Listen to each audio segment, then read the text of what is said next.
샬롬! 저는 아름다운 주님의 대학 아주대에서 총무순장으로 섬기고 있는 구슬기 순장입니다.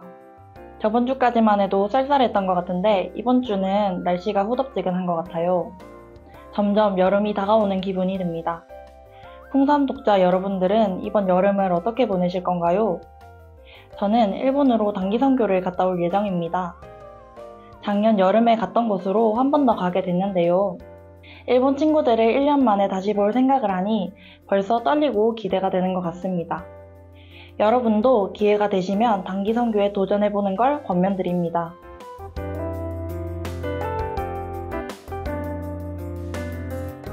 오늘 본문은 예수님께서 체포되신 후 빌라도 앞에 끌려가신 내용입니다. 예수님을 고발한 사람들은 빌라도 앞에서 3가지 제목으로 예수님을 모함합니다. 먼저 그가 우리 백성을 미혹하였다 라고 주장합니다. 그러나 4절과 14절에서 빌라도의 말을 미루어 보았을 때 이 주장이 거짓이라는 것을 알 수 있습니다. 두 번째로 가이사에게 세금을 바치는 것을 금하였다 라고 주장하지만 20장에서 예수님은 세금에 대한 질문을 받으실 때 가이사의 것은 가이사에게, 하나님의 것은 하나님께 바치라고 말씀하셨습니다. 세 번째로 예수님이 자칭 왕 그리스도라 하더이다 라고 주장합니다. 이들은 왕이라는 단어를 사용함으로써 정치적인 폭동의 주동자라는 사실을 강조하려고 했습니다.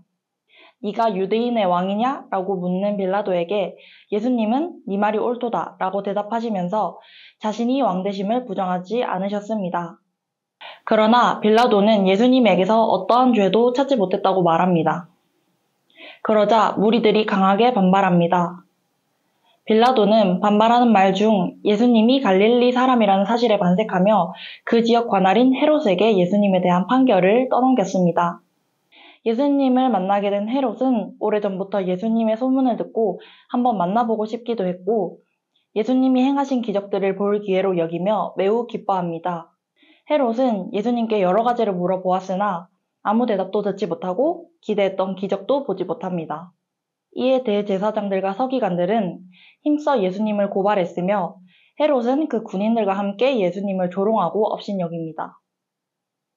11절에 나오는 빛난 옷은 왕이나 높은 지위에 있었던 사람들이 입었던 옷으로 빌라도는 이 옷을 입혀 이스라엘의 왕이라고 하는 예수님을 비웃었습니다. 빌라도와 헤롯은 서로 원수처럼 지냈으나 하나님을 대적하는 일로 서로 다정한 친구가 되었습니다. 저는 이번 말씀을 묵상하면서 헤롯의 예수님을 대하는 태도에 대해 주목했는데요.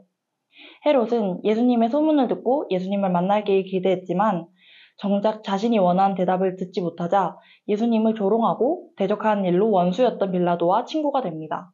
그는 예수님을 그저 이적과 기적의 주인공 또는 성공과 복을 가져다주는 우상 정도로만 생각했던 것 같습니다. 자신이 원하던 예수님의 모습이 아니라고 판단한 헤롯은 바로 태도를 바꿔버립니다. 헤롯뿐만 아니라 오늘 본문에 등장하는 다양한 사람들 또한 말로 혹은 행동과 태도로 예수님에 대한 판단을 드러냅니다. 그리고 자신이 원하는 우상의 모습과 예수님의 모습이 일치하길 기대합니다. 이 모습들에서 저의 모습을 발견했습니다. 하나님은 나를 항상 선하신 길로 인도하신다는 걸 머리로는 알고 있지만 내 욕심과 반대되는 결과를 볼 땐 내가 원하는 건 안 들어주신다고 생각하며 삐지는 순간들이 있었습니다. 그러나 이는 나의 욕심에 하나님을 맞추려는 교만이 있었던 것 같습니다. 우리는 멋대로 하나님을 판단할 수 없습니다.